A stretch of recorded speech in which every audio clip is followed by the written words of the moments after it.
Good afternoon, guys. Welcome back to the Starting 11 show. Today, I'm here with Michelle and Tabrice. Unfortunately, Joe's not with us today, but today we are going to be discussing our top 10 combined African players. We will still be doing our regular show on a Monday night at 8 p.m., but for now, we're bringing up some midweek content as well to hopefully keep up with the channel. Michelle, say hello. Hi guys. I'm hoping my top 10 is the actual official one, because obviously I am an African woman myself. So, this is one of my favorite topics. Tabrice, how are you getting on? I am well.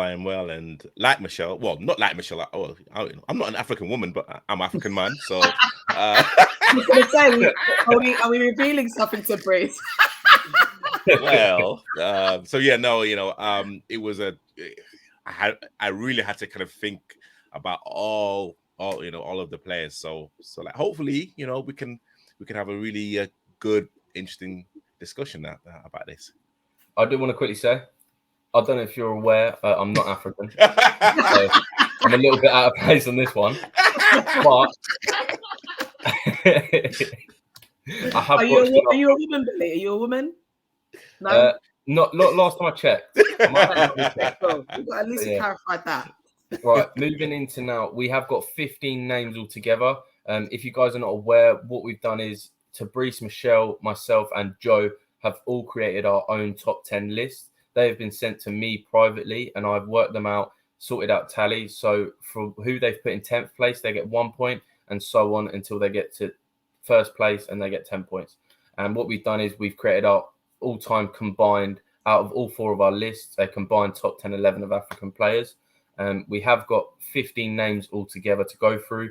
So starting off with 15th place with only 1 point, we've got Yakubu. Now, I can't speak too much on him. I haven't actually personally watched him or heard of him, to be honest.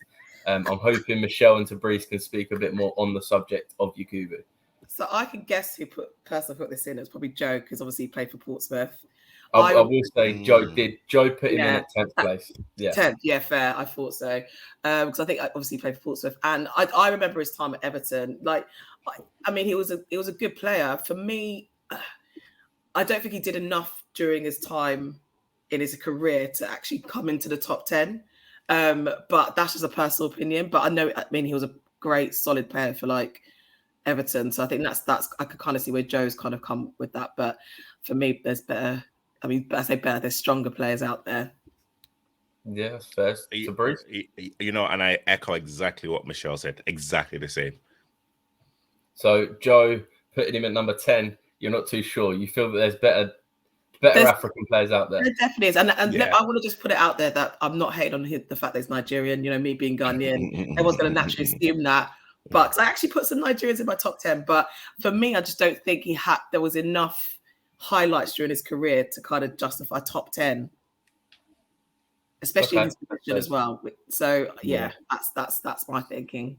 Moving on to 14th place now, a player who I'm the only one that's got them in, and I've got them in at who did I have them? I had them in at 9th place. I had mine in, and it is Riyad Mahrez.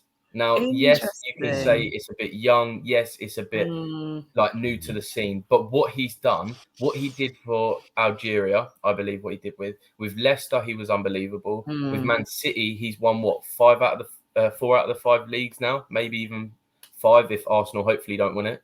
I think Riyad Mahrez has to be in the discussion here, for me personally.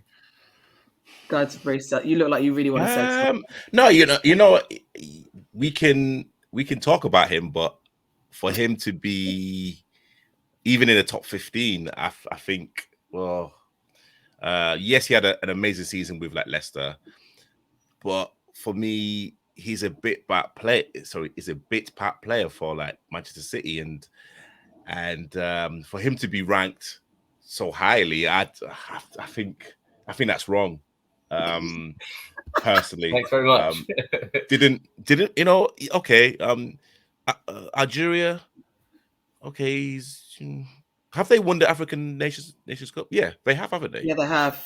I think Riyad Mahrez. Yeah. Okay. So, and that was pretty soon after he'd won the League of Leicester. I think it was roughly the same time from memory. Yeah. Yeah, I just want to quickly add on with Riyad Mahrez though that I know it's a bit, you could call it recency bias. He's still about, he's still kicking about. But one thing as well with Riyad Mahrez, his dribbling and the way he is on that wing, I think he's unbelievable. And not to the same caliber of Robben and the players like that, but the way he can cut in on his left foot and he can't be touched sometimes when he's dribbling. Like his technical ability is unbelievable. And I think, with what he did with Algeria as well, and what you have to look at is, you two can speak about this a bit more than me, but from what I hear, the AFCON is so big. Like with the Senegal and Ghana and all these other African countries. The Nigeria. No, Billy, you're on the right track. Forget about Nigeria. But like, my point is, it's such a big thing. So to win the AFCON, I feel is such a huge a huge achievement. And for Mahrez to win it, I think he was there when they won it with Algeria. Yeah, I think Correct so. me if I'm wrong. Yeah. But I think for me personally, he goes in the list. Do you know, I toyed with him. I'm not going to lie. I did think, because some of the players that I put in there, they're recent players as well. So I just thought, is Mahrez, does he justify that being in that top 10? But as Tabriz said, he's too much of a bit part player. Like, if he didn't play for Man City, we wouldn't really miss him. I don't think he has that much of an impact on the team. Like Leicester, completely different story. Yeah. I think for Man City, I mean, I say that there'll be some games when you're like, oh, actually, Mahrez, like, he could make that difference. But I just don't think he's that much of a, but because of the role he plays, I just don't think he plays that much of a role within the Man City team. So for me, it's hard to then put him in those echelons. Like, the game changers, like there's other people we'll talk about who've actually physically changed games. I just think even with the Leicester team, he had the support of like Vardy, Kante. Like it for me, there's just not enough. This a bit like what I said about Yakubu. Like I don't think there's enough highlights in his career just yet. Winning the AFCON, I get it, but to be fair, the AFCON does rotate quite frequently between the teams, unless you have a team that dominates for such a long time. But it does rotate depending on actually, because obviously it used to play in Jan, depends on who is available, all that kind of stuff. And actually, most of the AFCON competitions, like they won't have their full team. It's like kind of like the World Cups, and is where you normally see how good some of these kind of African players are. But yeah, I do think he doesn't need a mention because of what he's achieved, and his actually skill level, but I just don't think he's enough of an influential player to be put in. Fair enough. Now, moving on to 13th place is a player only Tabriz has in, and he has him in 8th as well. Not just 10th or 9th, 8th. Is he Nigerian by any chance? I'm joking. Elise, if I'm pronouncing it right. Elise, yeah. Yes. Sunday I personally haven't heard of him. I cannot speak much on him. But please, Tabriz, you put him in. Sunday Elise was an engine for Ajax, and also Nigeria as well. He famously scored a goal against Spain in the 1994 World Cup group stages. And again, please look it up. He was absolutely amazing. And again, playing for Ajax, and everyone knows in terms of the talent Ajax kind of produce even now. But back then it was, I would say, possibly even better. And for him to actually stand out and actually play with that swagger and he kind of had that kind of aggressive streak about him as well, and he was a leader. So he was literally immense, and he's a legend in Nigeria, and rightly so. Michelle, have you got anything to say on him? Yeah, I don't really have too much, because I don't really, I mean, not that I'm a hater, but like I don't really know too much about Elise, if I'm being totally honest. I think as Tabriz said, like playing for Ajax, and obviously Ajax is a strong team. Actually, the like players that it produces, you can't deny, like they produce talent. But I just don't know too much about his game to comment. But I trust Tabriz's opinion. I mean, going through the archives, so someone has to. Not that we're trying to show our age up in here, but us to represent for the older squad. Right, coming into 12th place now is a player I believe we all have in, apart from Tabrice. Joe has him in ninth, and me and Michelle have him in at number 10. Is a player named Yeboah. Yeah, Tony Yeboah. Tabrice, why are you confused? Tabrice. Why are you confused? I'm guessing that's the reaction to when he scored that, you know, the Yeboah, as everyone now calls it. What are you hating for? I mean, for me personally, like, especially being of Ghanaian heritage, I think he was the first kind of African player the first kind of African, like, for me, that was kind of like universal. Like, everyone kind of like liked. He was skillful. Like, he was just a great player. It was just great to watch. He scored some cracking goals. Like, honestly, he was for me like the first, like, in my time, African player that was kind of like universal. Like, basically everyone was talking about him. Like, he was playing well. Like, obviously he played for Leeds for quite a while as well. So, like, for me, I just remember watching those goals and just being so proud. So for me, it's a personal thing, really. But he was a great player. Can't deny that. Scored some amazing goals. Yeah, I mean, I completely agree with Michelle. Tabrice, I can't get past the faces you're making, mate. Explain.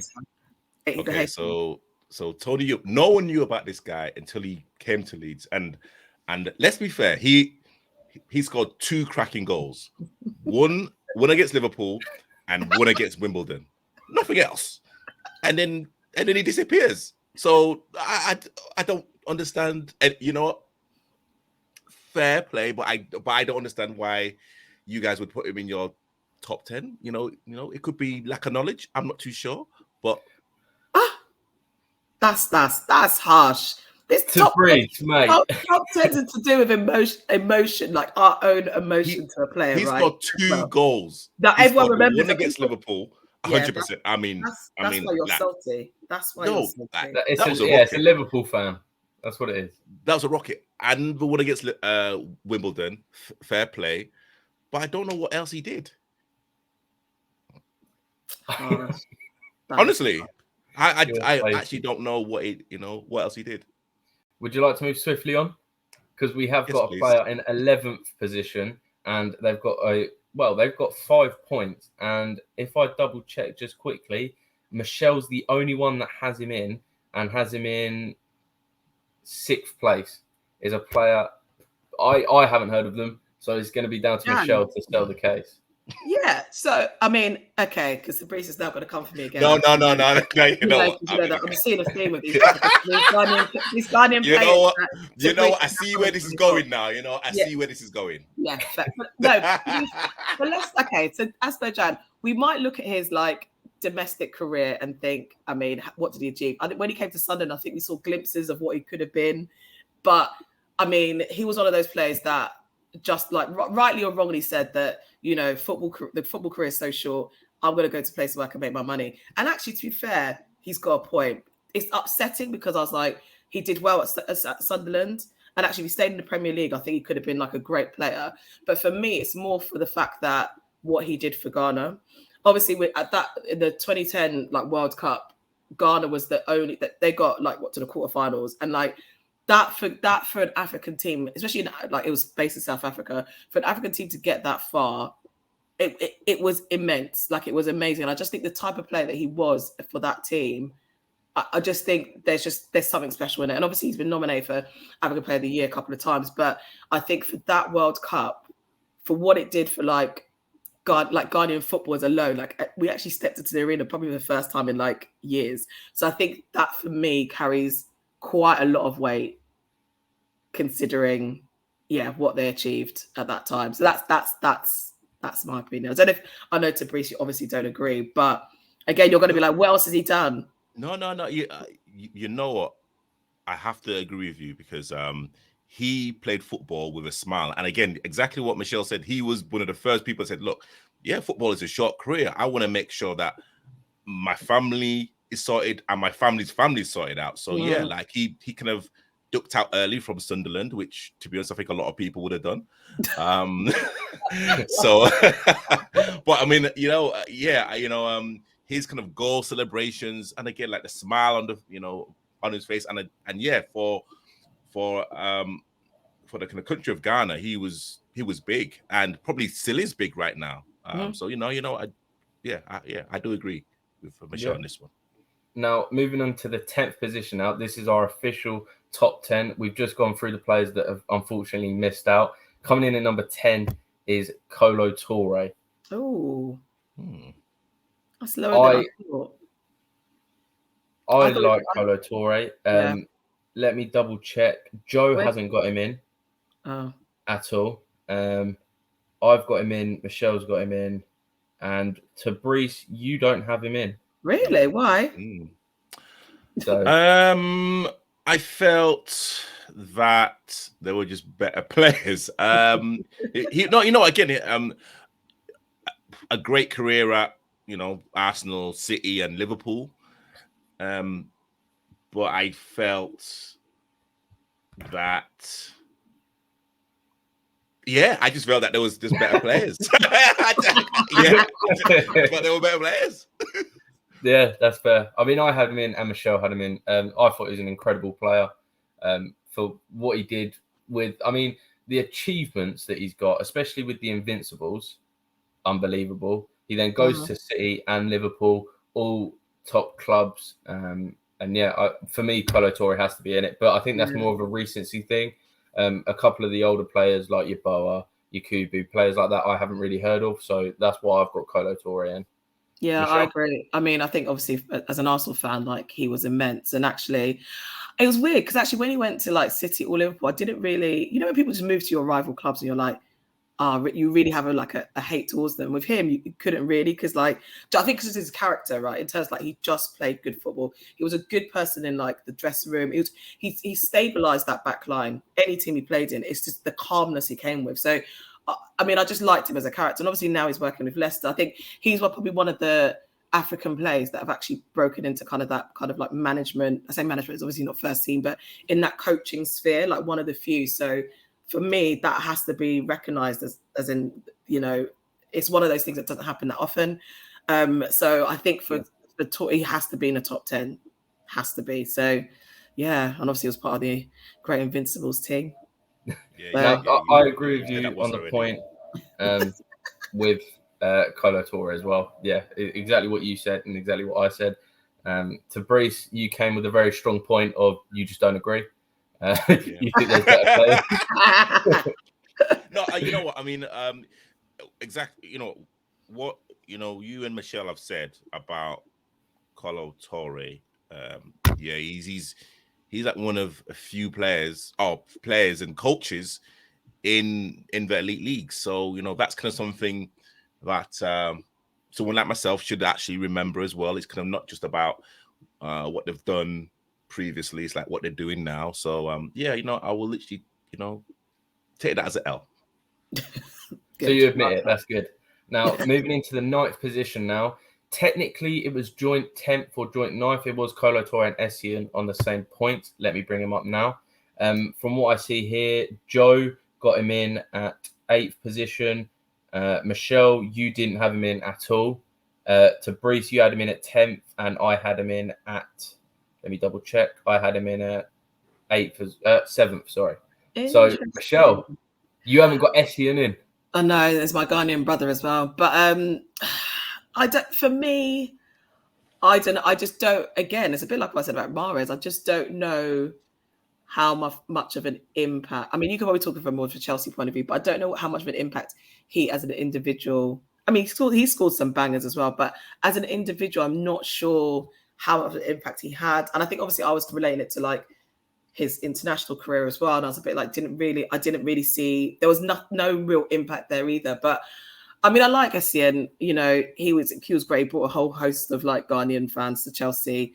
I don't know. I just think for me, there's not enough standout moments from him during his career. That's just a personal opinion. But you guys, go to town on me. I'm waiting. I mean, Tabrice, you go first. I'm building it up. No, so I watched Ghana play Nigeria at Craven Cottage like years back when Essien was playing, and he actually seen him in real life with absolutely powerhouse, and he played in a different role for Ghana than he did at Chelsea, and who knows what type of player he would have become if like injuries weren't really an issue for him. But of course, like he scored an amazing goal against, was it Arsenal? Oh, do you know what? And that's the reason I didn't put him in, FYI, people. But no, yeah, again, like he kind of brought that kind of aggression, which I like as well. That, you know, a little bit of naughtiness. But you know, he was a player, you know, in his prime, on his day, would be an absolute monster for your team and an absolute pain in the ass for the opposition. So, but I mean, again, yeah, I mean, I put him in 10th because again, it's kind of all about ifs, buts, and maybes. But you know, it's all personal as well. Like for me, I had him in. Let me double check. I had him in 7th, so I had him quite higher than you did. I mean, Michelle, you didn't even have him in. But yeah, for me, I love Essien. Essien, what a guy! For me, he just.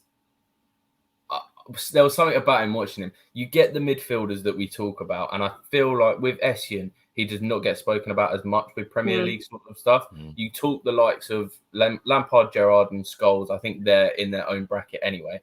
But you've got the players below that. You've got like David Silva, who came in. You've got the likes of Yaya Toure. You've got all these other players, and I do not hear Essien's name get mentioned as much as he should. He was an absolute, like you said, Fabrice, I don't need to go on much about it, but he was a powerhouse. He was a machine, and he was quite how do you word it? He was quite vital for us at times as well. He was a very important player that we did need. And yeah, for me, Essien definitely has to get in. I understand, Michelle, you're a bit sour about the Arsenal thing. I get that. But Michelle. But you know, he's a nice guy. Like I know people have met him, and he's a very nice guy. So he can take that from me. Fabrice took his L. Michelle, are you willing to take an L on this? Not having Essien in? Yeah, fine. I'll take the L. If you really want me to, guys. Begrudgingly. Exactly. Take one for the team. Now, moving on to 8th place is a man that he was a streets won't forget player, if you will. I'll say his name now. JJ Okocha. I think he was what a guy. Techie. Let me double check now. Joe doesn't have him in. Never mind. Oh. Joe just doesn't have him in. From what I checked. Yeah, he doesn't. Michelle, you had him in at 9th. I had him in at 8th. And Fabrice, let me double check. Number 1. You had him in at, what was it? You had him in at 5th. You had him in 5th. You held him in high regard. Speak about it being a bit older than me. Not too much, don't worry. No, you know, but, you know, I don't like this video. I do not like this conversation at all.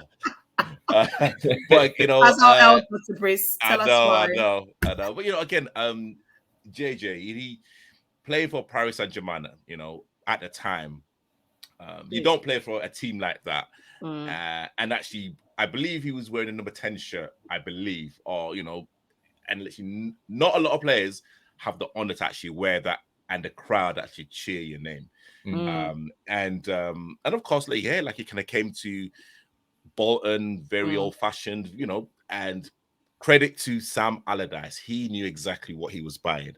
And again, just like Asamoah Gyan, he literally played with a smile on his face.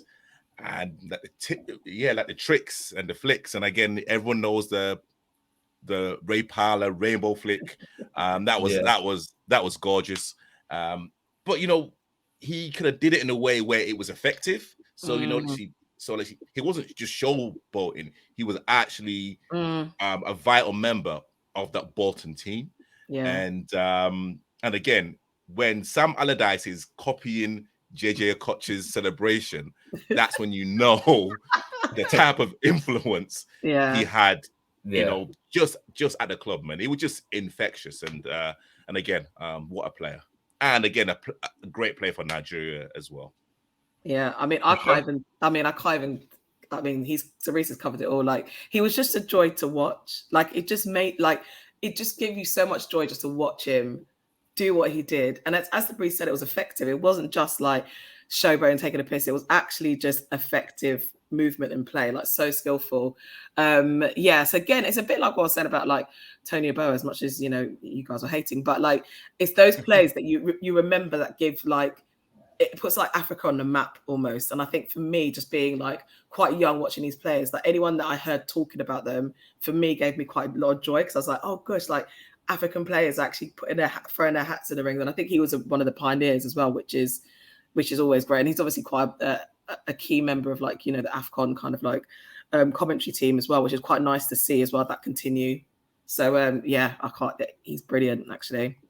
Yeah, I mean, what you both spoke about is pretty much spot on. I completely agree. I think Okocha's skills mostly is what he's known for, how he was skillfully and the flair and stuff.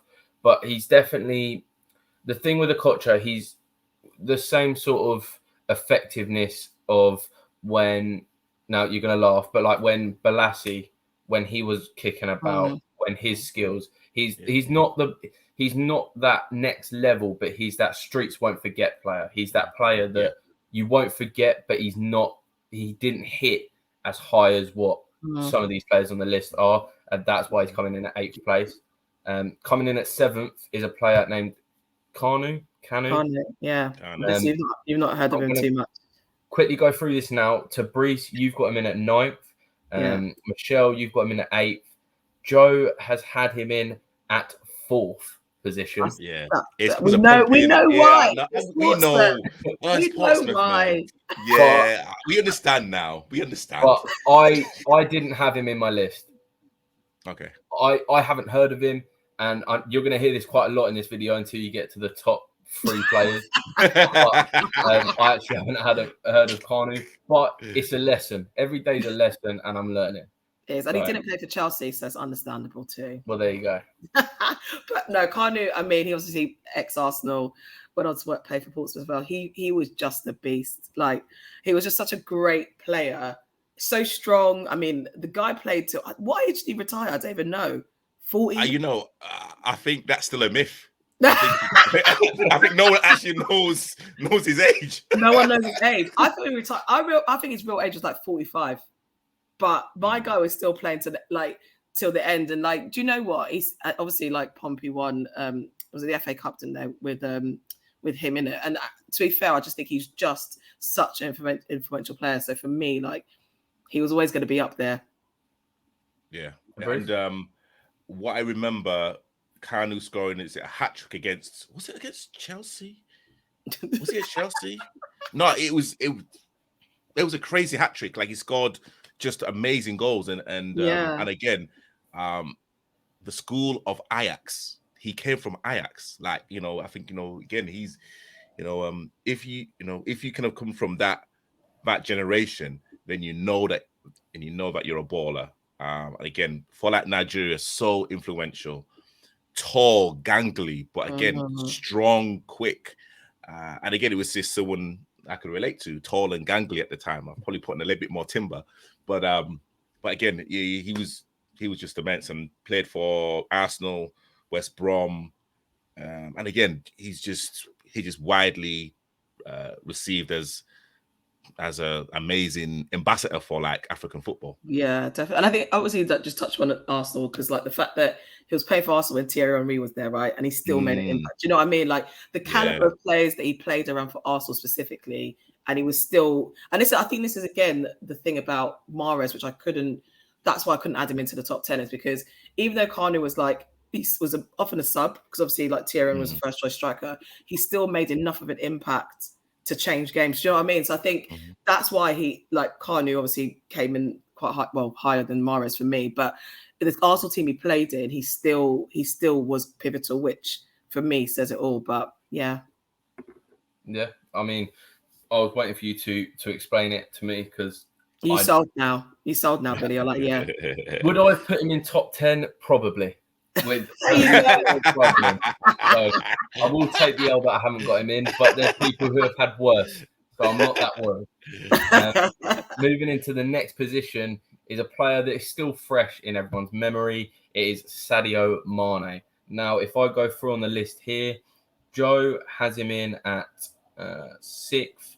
Michelle, you've got him in at 3rd, from what Yeah. I don't know if that's right. You've got to be the third. For me, what's wrong with third? I'll come on to my reasons in a minute, but go on. I'll explain more. Mane, for me, he was the same with Joe on 6th and Tabrice 6th as well. So we all agreed 6th and you agreed 3rd. I want to know Michelle? why. I love Mane. I feel like looking at Liverpool now, I don't know why, Tabrice, you don't love Mane even more. I just think, especially with Senegal, I think like winning AFCON with Senegal, I think for me, that was a really pivotal moment.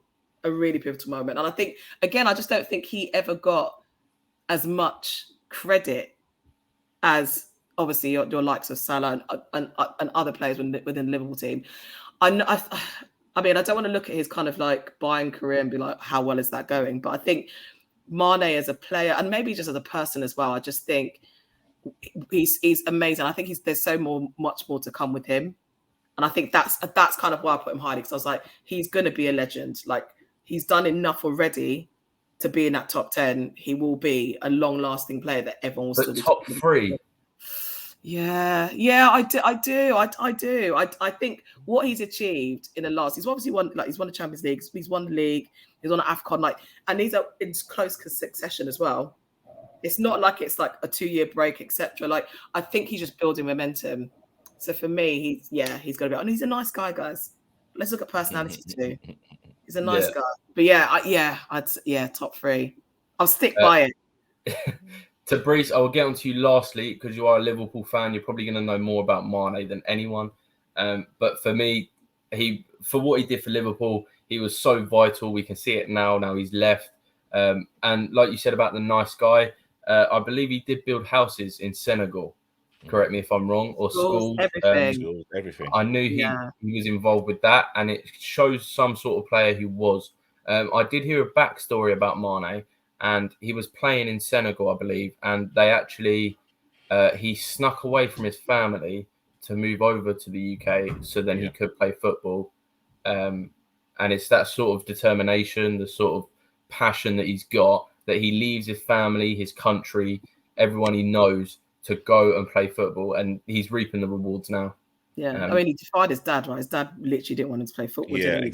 exactly. Like, it's all that kind of like determination, grit, belief, self-belief. And actually, to be fair, I mean, Tabrice, you can talk about it a bit more. Like, even the fact that like his relationship with Klopp as well, like you can tell that Klopp really valued him as a player, which I'm going to be really intrigued to see. I mean, if they could ever talk about why Mane chose to leave at this point. Because I remember when Mane went to the African Cup of Nations, like many years ago, like Klopp sent someone with him just to make sure that he was okay, like he was looked after. Like, it was that kind of level of like, he must be a decent guy. Like, as I've put the football aside, like there is something about him that like you can't not like. So yeah, I don't know. You can obviously speak more about the Liverpool connection. Yeah, I mean, you guys have kind of really said exactly what I was going to say. I think, especially going to Southampton, doing exactly what he did. And again, I'll be absolutely honest with you, I didn't really think he was even going to be a Liverpool player when we signed him. I think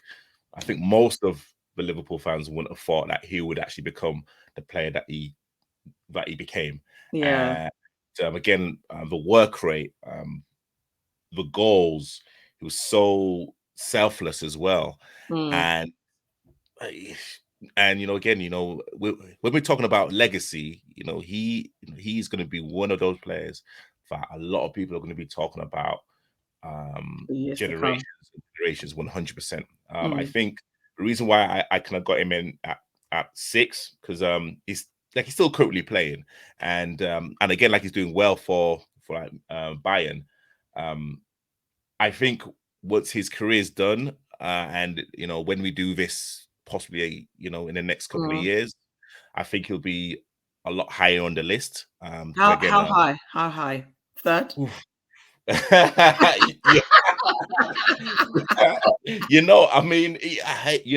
mean, yeah. So literally, maybe you're Morpheus, and literally you're like kind of probably seeing certain things that I'm not seeing at this present moment. You heard it here first, guys. You heard it here first. So yeah, but again, like the kind of relationship that he can have with Klopp, the like relationship that I had with the fans, and I think every single Liverpool fan knows right now Liverpool are suffering without him. Hard. Oh, thanks. Hard. Okay, thanks. Sorry, Okay, I wanted to just thanks. reiterate that. Yeah. Okay. Suffering. All right, Hard. so, okay. Pain. Just they get flashbacks of Mignolet and Skirtle at the back. They just hate it. Oh, gosh. But no, he's a quality player. Yeah, I mean, exactly what you said. Apologies, my screen went blank. Something happened, and I had to quickly sort that out. But I'm back now, so everything's fine. Coming into top 5 now is some call him the Egyptian king, and it's Mohamed Salah. Now, if I double check what everyone has him in, I believe we all have him in. If I quickly double check the results here, you got Joe put him in at 3rd. Michelle, you put him in at 4th. I got him in at 4th, and Tabrice, you've got him in. Hold on, I've just got to scroll all the way down to find him.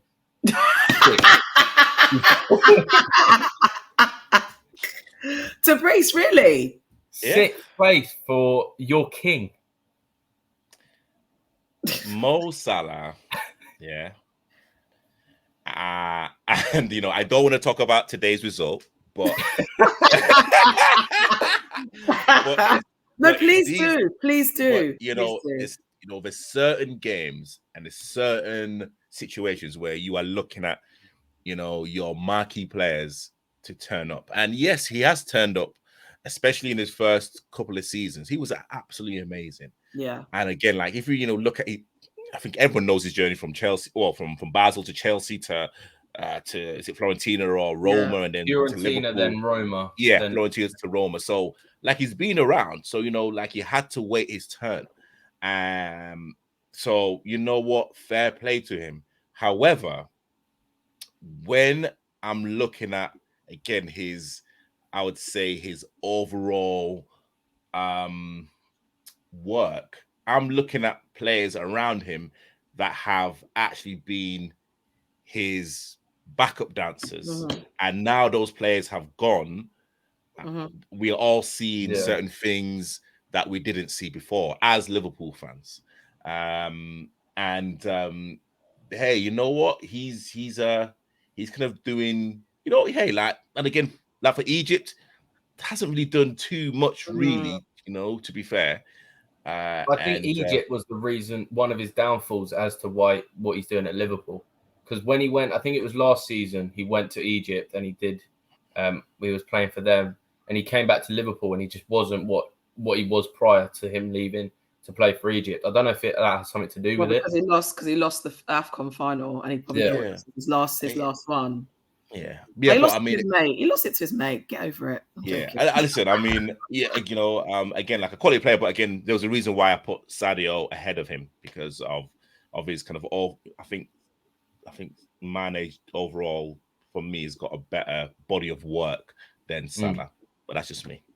No, I fully agree. I think, I mean, we can't ignore Liverpool's recent form. I just think it is become quite apparent the fact that, like, especially if someone is your talisman, right, and actually your key player, you need them to kind of lift. Like, there's certain points in the game, if you're not getting service, which actually is basically what's happening, right, with Liverpool at the moment. He's not getting the service that he's used to because certain key players are gone. You need to then go and make something happen or try something. Like, I just think with Salah, and I think I've always had this, like when things aren't always going his way, he's run out of options quite quickly. And I think that's why I put him 4th and I put Mane above him because, like Tabrice said, I think Mane, he has got a better body of work because he has changed games. He's physically gone. Like when he's seen that the defense is suffering, he'll go back. He'll collect that yellow card. He'll do that tactical. He'll do that dirty work that actually I feel like Salah just doesn't have it in him. I don't know. And I think that's why I couldn't put him above Mane. But we shall see. I don't know if Liverpool are going to turn it around this season, but a lot of it has to come from him. But I just don't know if he's got that extra oomph for me personally. Yeah. I completely agree. Liverpool, for me, I know it doesn't make sense as a Chelsea fan, but Liverpool are the worst for me. They're my biggest rivals. When we play Liverpool, I want to scrap. I hate Liverpool so much. I don't know what it is. I think it's some of the players. I think some of the I don't know what it is, but Liverpool are my biggest rival. I know we've got Arsenal and Tottenham, but they're below us. It don't matter about them. What we're talking, not on the table. We'll check in on that result in a couple of weeks' time. That's fine. You carry on. London's still blue. Let's look at it that way. We'll see. We'll see.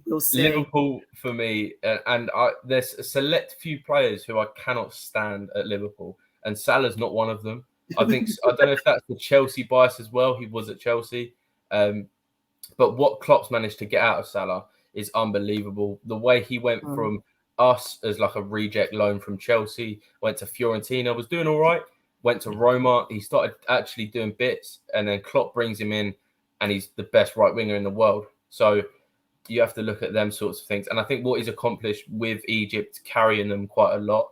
I think that with Salah, for me, he gets in over Mane above the pecking order. What he's done for Liverpool, Mane could potentially, he's done more in a whole area, if you will. But Salah is that main person that gets the results with the goals, with the assists, with the way Salah is. I think he's that final piece of the puzzle that without Salah, Mane would still be doing as well, but they won't have that goal scorer. And without Mane, Salah hasn't got the person to make the runs, create the space, all them sorts of bits for Salah.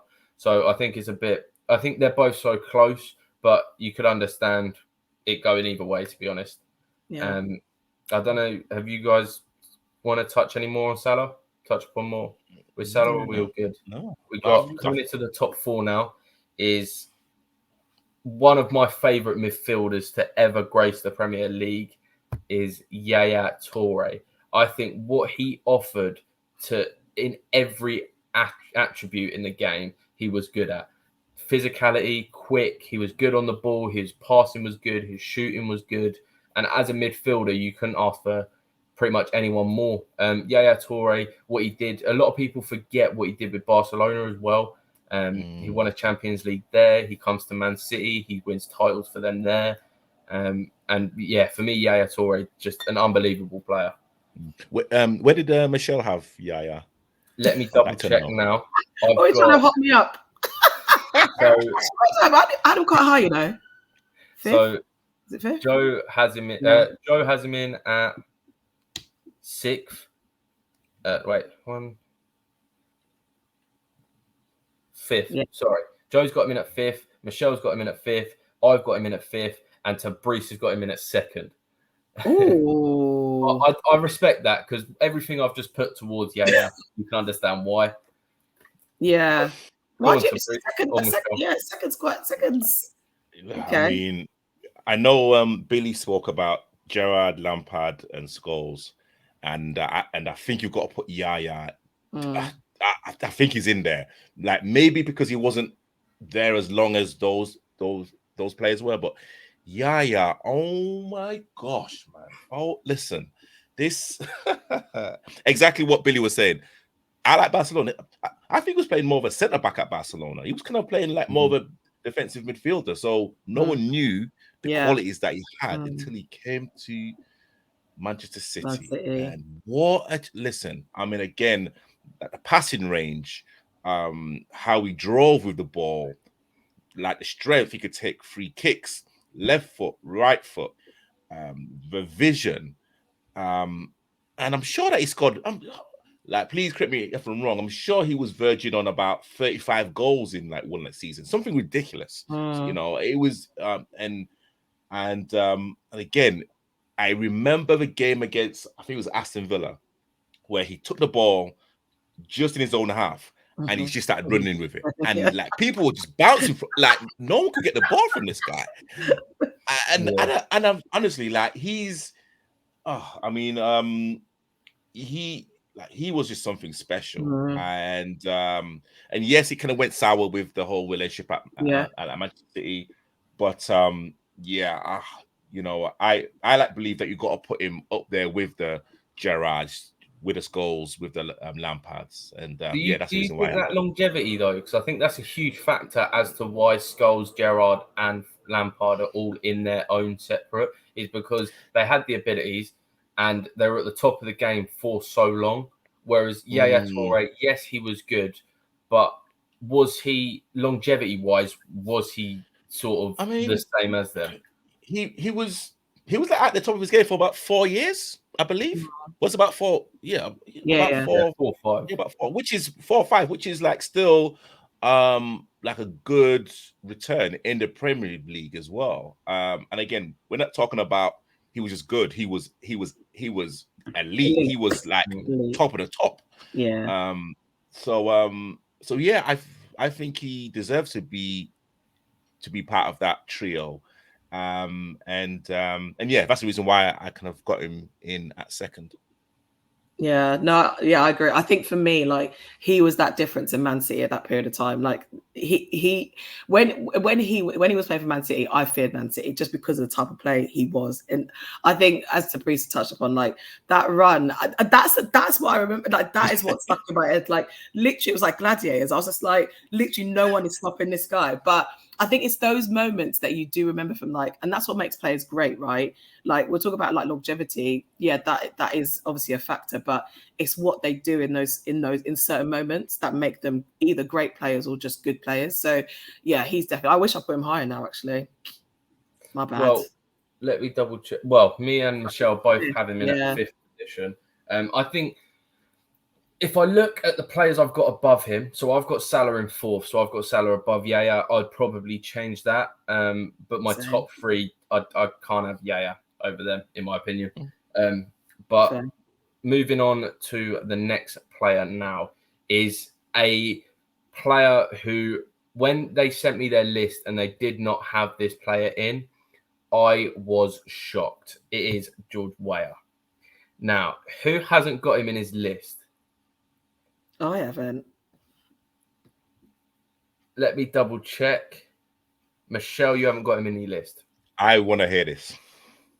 But I mean, well, you explain. Okay, you justify why, and then well, actually, I want Billy to kind of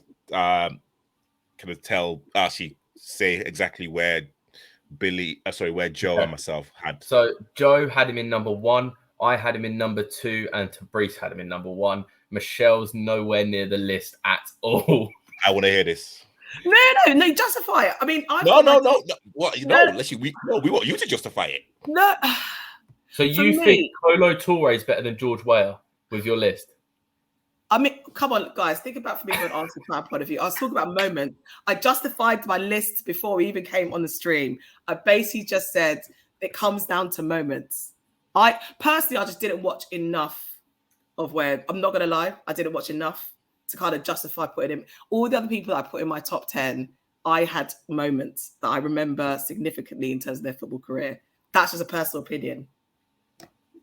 Believe it or not, I want to say I'm mistaken, but he got Ballon d'Or, if I remember correctly. Can't believe Michelle's missed off George. I start off with going, I'm an African woman. Do you know what? Wow. I'm not really. I was born here in Britain. Wow. Wow. I know he's a president now as well. You know, he's done big George things. Weah, if I can remember as well, he wasn't just like a one club. He moved about a bit and was still doing bits wherever he went. Do you know what? You've got the Ballon d'Or. You've got a point. You know. Oh yeah. I think we've got a point. Yeah. Oh yeah. Being titled the best player in the world. Like, do you know? Yeah. Like, okay, fine. It's not about me, guys. It's about you. So, you know, stay your claim. Listen, I mean, okay, so George Weah playing for AC Milan in that era when the Italians were and still are renowned for defending, and how he took apart every single defender that he came up against. It was terrifying. Like, you know, he could do everything. You know, he could drop deep. He could, like his passing wasn't. You know, you don't have to pass when you're George Weah. You just give the ball to him, and then everyone just sit back and just let him do his thing. He was something special. I mean, again, as I said, like watching Italian football, it was, and you know, actually at the time, you didn't see a lot of black players in the Italian league, and and again, to be loved and to be adored by the Milan fans, the Inter fans, actually everywhere he went, they literally clapped, they literally cheered him. And if we're talking about legacy, he's the president of Liberia. Yeah, Liberia. Yeah. So he's kind of trying to make a change in his country. Listen, I mean, there will never be another George Weah, man. He was Michelle. I'm absolutely disappointed. I am Michelle. Myself. I am disappointed in you. I am disappointed myself because even me, I was just like, the way I was talking about Mane and the things like, because I feel like he'll be president of Senegal. I mean, this is an L. I take back my L before this. I'll take this as an L. The Ballon d'Or. Do you know the Ballon d'Or for me? I'm just like, that is a fail. Wow, that is a fail. As soon as I asked for the guys, basically, I asked for each of them to send me a list. As soon as Michelle sent me her list, I saw it. Do you know my face when I didn't see George Weah? I turned my phone off. I was like, no. All I got was thank you. I've got to thank you for your list, but genuinely, I saw it. Thank you. No, I couldn't. Do you know what? I know that's an L for me. To be fair, do you know it's the Ballon d'Or? Oh. Just stop talking, Michelle. Just stop talking, please, man. He's in third place because someone. Wow. The fact he's third and one of the people on this show didn't have him in at all shows the level of I'll apologize to everyone for this. This is my error, but do you feel hopefully I could justify the top two? Moving on quickly now to number 2 is I will let you off, Michelle. We'll skip past it now. We'll go on to number 2 is a player who played for Chelsea, but is not the player you're thinking of. It is Samuel Eto'o. I think, let me double check here. You've got Joe has him in at 7th. Michelle, you've got him in 2nd. I've got him in 1st, and Tabrice has him in 3rd. Joe having him in at 7th is a bit mad. I think he's definitely top 3 for me, Eto'o. Yeah. He was such a quality player for what he did at Inter, Barca, his spell at Chelsea. I loved Eto'o. And his smile as well. He was like with Kante, that smile you have. Yeah. When you see Eto'o smile, you can't help but smile. I loved Eto'o, but please, you may speak on what you think. Yeah, no, I agree. I think what he did at Barcelona was like amazing. Obviously, for me, it's a bit salty, obviously, with the Champions League final. He was our downfall, essentially. But, we'll skip past that. But what a great player, actually. I think, I'm not going to go back to George Weah because I think we should move on from that. But I think for me, in terms of that all-round kind of player, I think Eto'o has to be. I mean, I struggled. I was like 1 or 2, for me. But I think, I don't know, my number 1 is a reason why I've put them as number 1. But yeah, what a player. You can't. And actually, to be fair with him as well, the kind of international spell, like Cameroon, at that point when he was playing, they were the best African team. And he spurred them on in that respect as well. So you can't ignore him as a legend. Yeah, I totally agree.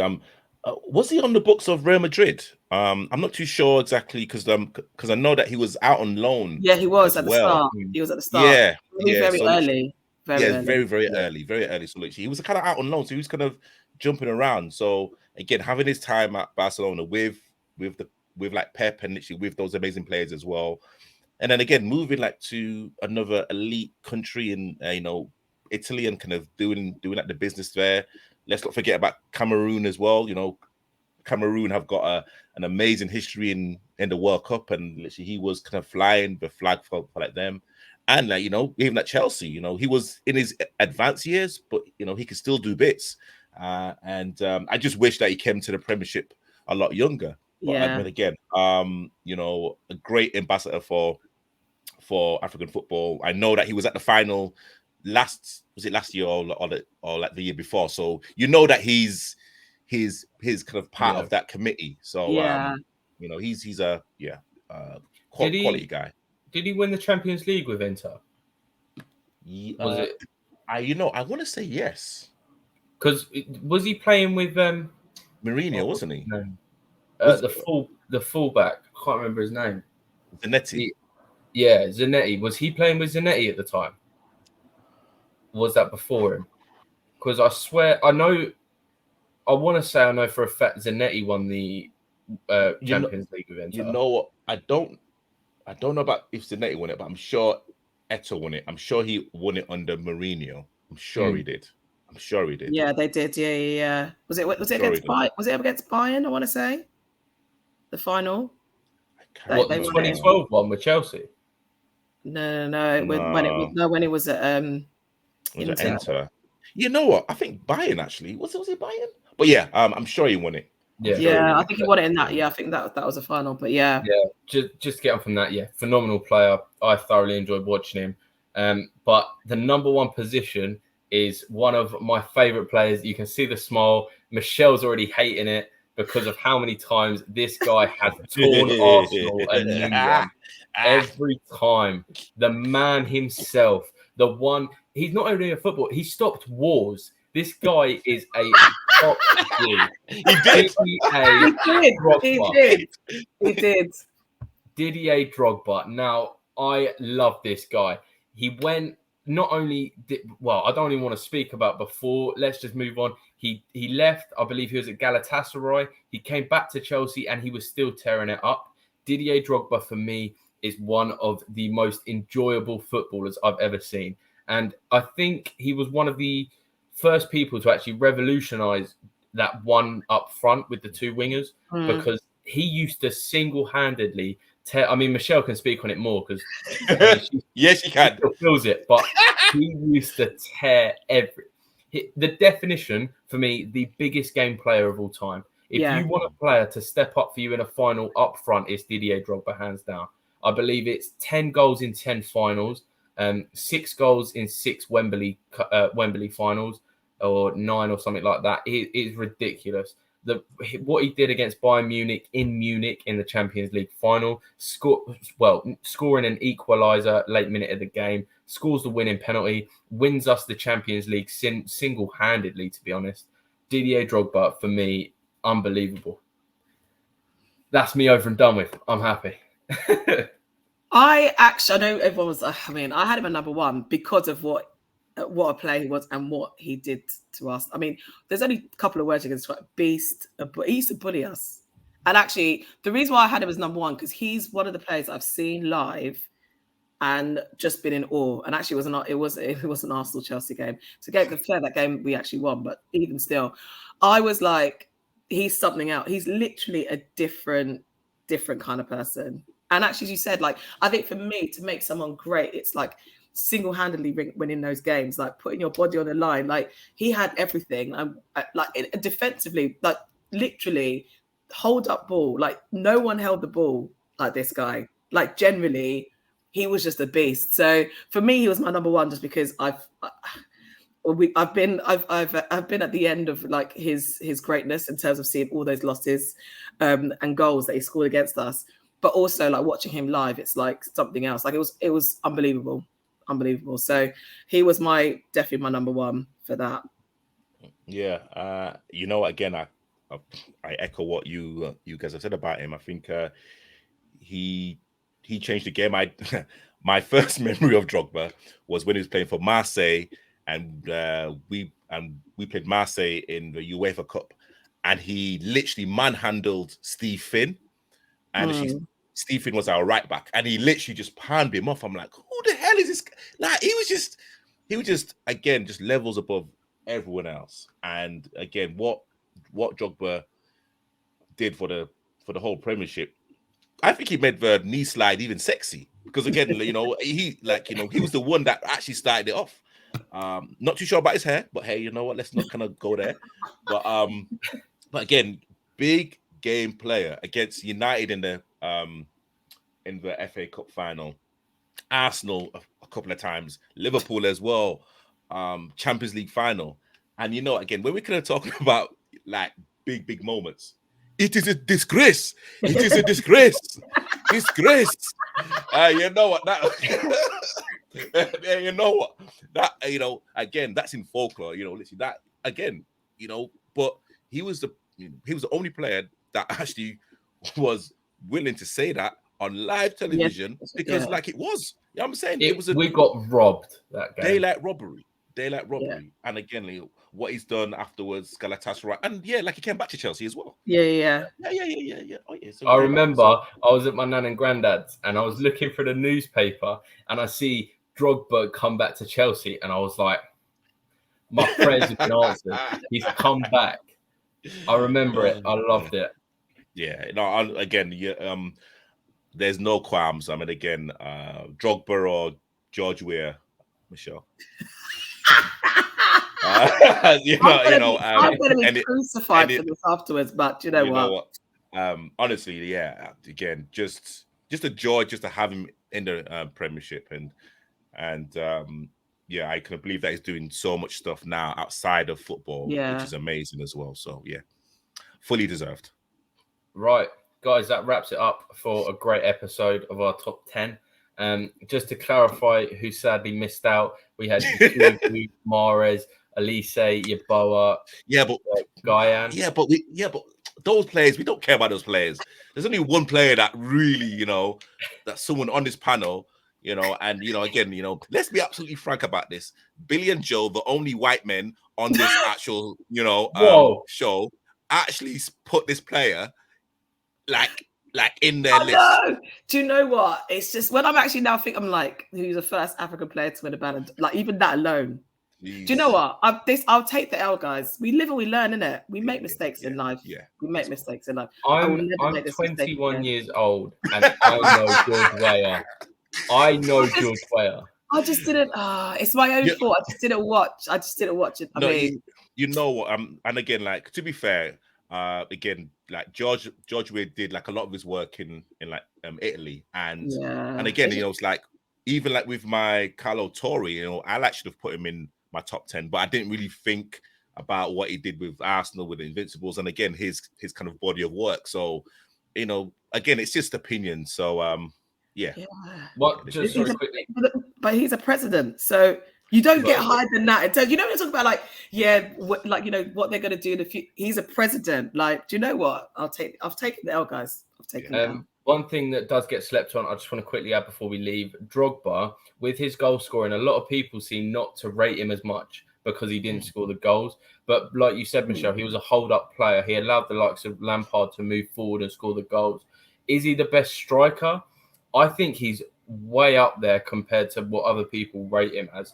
I think Drogba was an unbelievable player, and I think he gets slept on quite a lot because a lot of people are very quick to go, oh, Drogba goals, let's see how many goals he scored this season. The most he scored in a Premier League season was 29, I think, which is still an unbelievable number.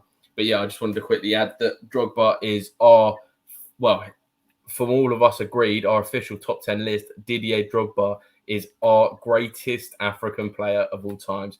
Guys, it has been a pleasure going through all these with you. Hopefully, we'll do another one soon. I'm not sure. Let us know in the comments what you think we should do next for our top 10 list. And guys, great to see you again. Michelle, it's been a pleasure as always. To Brees, you have been how do I word it? You've been a laughter. You've been full of jokes today. And it's been nice and refreshing. But guys, head over to all the socials. You know where it all is. And we will see you in the next video. Cheers, guys. Bye.